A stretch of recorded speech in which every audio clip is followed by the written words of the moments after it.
Welcome back to the third lesson in this online workshop. In the first lesson, we've covered the traditional method of market gardening using tillage and the implications this has on your profitability and your initial investment cost. We've covered that following that method will increase the amount of labor on your farm, decrease the profits, and you will have to invest a considerable amount of more money into tools that you don't need if you follow the right method of growing vegetables. Then in the previous lesson, we've covered 5 myths that directly come from adopting the tillage method to your farm, which are the need of a lot of tools and equipment, that plants like loose soil, so you need to cultivate it. We've covered the myth of soil testing and the need for fertilizers. And as last was the crop rotation on the farm. Now, what if there was another way to all of this? What if there was a way of growing food that makes all the other methods irrelevant? A method that increases your profits and reduces the amount of tools you need, so you don't only have a much lower startup cost, but you will also reduce the amount of labor on your farm, which then translates into an overall more satisfying and better quality of life. And that is what I want to cover with you in today's lesson. On our farm, we use the no-till or no-dig method. Now, you might be wondering what is no-till or no-dig, but when I talk about these terms, I specifically mean the deep mulching system. The method where you use a deep mulch, which can be compost or straw and hay, depending on the climate you're farming in. I know that the term no-dig is mainly used in Europe, whilst in the US it is often more referred to as no-till. So as to not complicate things any further and make it more confusing, whenever I talk about no-till or no-dig, I specifically mean the deep mulching system. This is the method that we use on our farm to grow high quality food for our community, and it is the specific method that allows you to increase your profitability and reduce the amount of tools you need, meaning that you can get started on a much lower budget. It is with this approach that you can farm in a way that is in harmony with nature, that is allowing you to not have to bother that much with weeding, whilst you're able to take care of the fertility of the soil, and you can work your way around the myths that we've covered in the previous lesson. So what is it exactly? In its simplest form, the deep mulching method is essentially a way of growing food that mimics nature. We are trying to mimic in our annual vegetable production exactly what is happening in ecosystems naturally.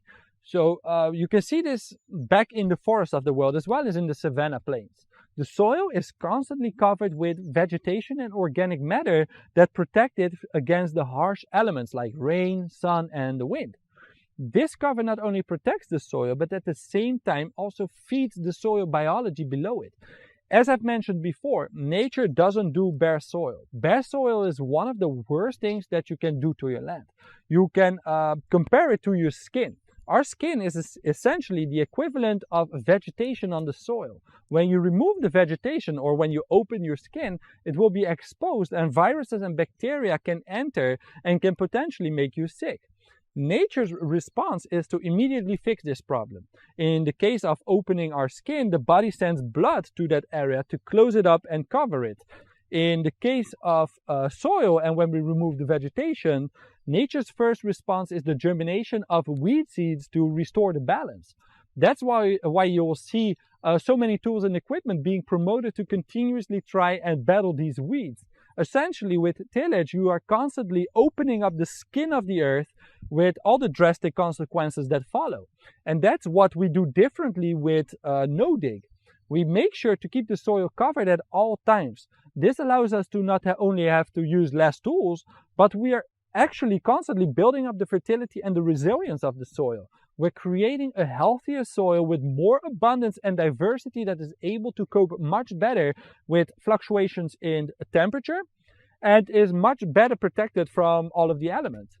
And the great thing with this method is that you can apply this to your specific situation, no matter what type of soil you're working with or what climate you are farming in.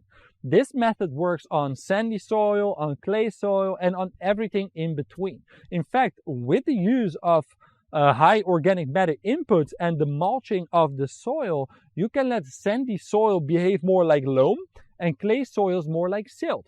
And that's great to know because it will allow you to grow good crops and will allow you to build up an amazing fertility no matter what you're starting out with. Now, depending on the climate you work in, the method can vary. In general, in the colder, temperate climates, we use compost as the main material for the mulch layer. But this is not necessarily the case for those that farm in the Mediterranean, in the subtropics or in the tropics. Compost will still be a very important mulching material, but I would personally top dress this compost with weed-free hay or straw. Compost alone would dry out too fast with the heat of these climates, and definitely in the tropics and the subtropics, you will need to have some additional protection from the heavy rains that can occur. In this case, I would personally use a straw or weed-free hay as a choice of additional mulching and protection. The only added step this gives us when using this mulching material is when you will have to direct seed crops. With compost, it's easy. You can simply prepare the beds the way you would normally do it, and you can simply sow your bed straight away with the seeder. This is not possible with hay or straw. You would actually have to remove this material to expose the soil and the compost below it so that you can use the seeder. Once you've then sown the seeds, you can then lightly mulch the beds again to protect the tender seedlings from the harsh elements. This will give you an additional step in the overall growing process, but will be the most beneficial way of growing your produce in these climatic conditions. But how do you get started with this method? What I personally like a lot about this way of growing food is the simplicity of it. It doesn't matter if you have a green thumb, a brown thumb, or no thumbs at all. Creating your growing beds following this system is really straightforward. And it can be broken down into a 7-step process no matter what type of land you are starting out with. The first thing you have to do is to clear the area. Depending on the state of the land, this might mean that you have to mow tall grasses, remove shrubs and maybe even some small trees, and get rid of some persistent thistles, docks and similar types of weeds. This is the only moment where you will actually have to potentially dig, simply to remove some of the existing vegetation. Also, if you've got a lot of depressions or bumps on the plot and it isn't entirely level, now would be the perfect moment to equal this out before moving on to the next step, which is to measure out the plots and the growing beds. Now, when it comes to the dimensions of the growing beds, we make sure to standardize them all to the same lengths and all at the same width. The widely adopted width of the beds are 30 inches or 75 centimeters, but the length of the beds can be as long as you want. Some farmers have bed lengths of 30 meters or 100 foot, and on our farm we use bed lengths of 10 meters or 30 foot simply because of the shape and the size of our farm. Lengths don't really matter as long as you make sure to standardize them all to the same length. It will make the planning and the management process a lot simpler. I personally love the dimension that we use on our farm as it allows for easy access and moving around the individual beds. As for the pathways on our farm, they are a bit on the narrow side with only 25 centimeters or 10 inches between the beds. The reason we chose to create such narrow pathways is simply because it allowed us to cram in many more beds on our small property. If you have this space, I would highly recommend to go with at least 45 centimeters or 18 inches, as this will allow for much easier movement with a wheelbarrow or a harvesting cart, for example. Once you've measured out the beds, in the third step, you can use a broad fork or a pitchfork to slightly decompact the soil. This step is optional and only necessary if you're working with very compacted soils. Whenever I create new growing beds, I personally prefer to do this step to increase some of the aeration in the soil. This allows for more water and air to move into the deeper layers, allowing for the proliferation of soil life to penetrate deeper down. Having said that, it is not a necessity. If you do decide to follow this step, make sure to not pull the handles of the broad fork or garden fork too far down. You don't want to turn the soil upside down, but simply want to create small air pockets. Then in the next step, it's time to start laying down a layer of cardboard. This layer will ensure that most of the existing vegetation is not going to penetrate into your growing beds after you create them. The most practical would be to buy carton rolls for this step, but you can also collect cardboard for free on numerous places. When you lay down the cardboard, make sure to put weights on them or wet them down. Otherwise, you will very likely end up having to collect cardboard all over your property when the wind blows them away. I recommend you do only 1 or 2 beds at a time and you work your way down a plot. With the cardboard in place, the next step is to attach a string wire to the stakes, which will help you to visualize where the beds will come. Once attached, you can clearly see where your beds are and you can start to create them using the compost. Now, for those in the Mediterranean, in the subtropics and in the tropics, I would personally lay down a small layer of about roughly 5 centimeters or 2 inches. And then I would cover this with either a weed-free hay or straw.